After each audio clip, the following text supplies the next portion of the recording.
If you were to ask the average person today, what is magic? In terms of not stage magic, but actual occult magic, sorcery, the first thing that probably come to their mind is they'll say something like Harry Potter, or a more astute person might make reference to someone like Aleister Crowley or Rudolf Steiner. Although we are conditioned to believe that there's no such thing as magic and there's no such thing as sorcery, and these are all hocus pocus superstitions, and indeed the control system goes to extreme lengths to put the likes of Dawkins, Carl Sagan and other reductionist mystics out there to make us believe there is no such thing as the occult, as sorcery and ritual magic, when in reality they're using it on us all the time. The most common form of magic used against us is killing magic. I'll talk about this later, but first I want to give an example of what magic actually is.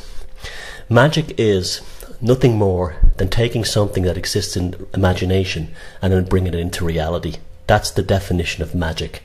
So for instance, if you're a carpenter and you think about designing a table, you build that table, you draw a plan, and then the table is brought to life from that diagram you've made. You've actually created magic. You've brought something into reality that did not exist before. This can also be done with the idea, with the notion. You can be placed under a spell. When you ask somebody what a charm is, they'll think of a magical charm like a device. In reality, is a charm. An example of a charm in the modern world would be an advertisement on TV. You're being charmed into buying something. It's used against us all the time. The greatest sorcerer of the 20th century was Sigmund Freud's nephew, Edward Bernays, who invented marketing, propaganda and public relations, which is just another way of saying ritual sorcery, to make us believe in something that did not exist before. Everything from sexual insecurity to consumerism. A good example of how ritual magic is used within religion, look no further than the Jehovah's Witnesses' Bible. The Bible begins in Genesis with the usual story of God creating the earth. The usual 7-day story we're given.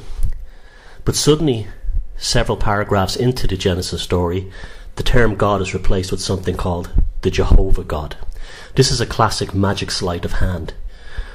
What is happening here is that the people who founded the Jehovah's Witnesses Church weren't actually worshipping the God of the Old Testament. They were worshipping a psychopathic demon named Jehovah. And this psychopathic demon named Jehovah, through a sleight of hand, is inserted into the book of Genesis to make people believe they're actually worshipping the God of the Bible, the God of the Judeo-Christian Bible, when in reality they're worshipping a demon. This is how the psychopathic magi work. The sleight of hand is very much an important aspect of their control. Now take a look at this graphic. This is called the Hand of Duality. The 19th century occultist Aphaeus Levi designed this curious wood engraving to illustrate the esoteric concerns for the role of dualism in the occult. This was a hand raised in benediction towards Jehovah. The shadow of the hand created upon the wall creates a shadow of a horned devil. This is called a malediction. This is what they're showing us, that the demon Jehovah is not actually God, it's a demon. And this is how magic works. The hand and the shadow cannot be separated. Light and darkness are inextricably interwoven on the earthly plane. And this goes on today more than ever. As I mentioned, Edward Bernays was the creator of propaganda, public relations and marketing in the early 20th century, but his primary purpose was to spell the United States population and bring them into World War I. And an important aspect of this occult sorcery that's used upon us is killing magic. The most common method of this is war movies.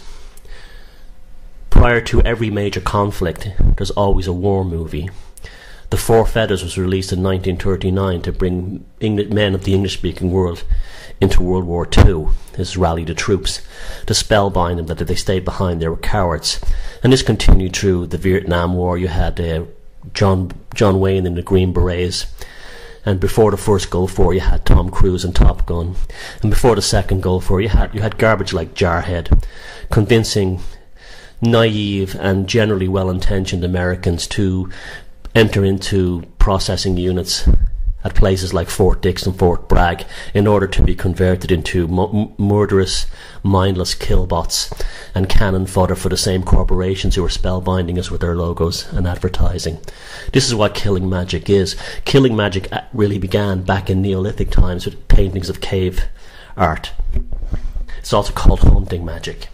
Here we see a typical example of killing magic from the Neolithic age. It's a prehistoric cave painting of a running horse with an arrow directed towards its back.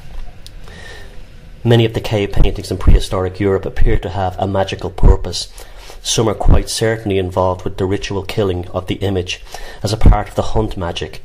Such magic is rooted in the notion that for an event to occur on the earthly plane, it must already be enacted on the astral plane. And this is what advertising and mass media does. It creates a false notion of who you are, what you are, in terms of everything from your social status, your religion, to even the very idea of patriotism. And from that, you believe this spell that you're placed under. And none of it is real. Just like the killing magic isn't real. Well, it shouldn't be real. And it certainly shouldn't be real if you can think for yourself.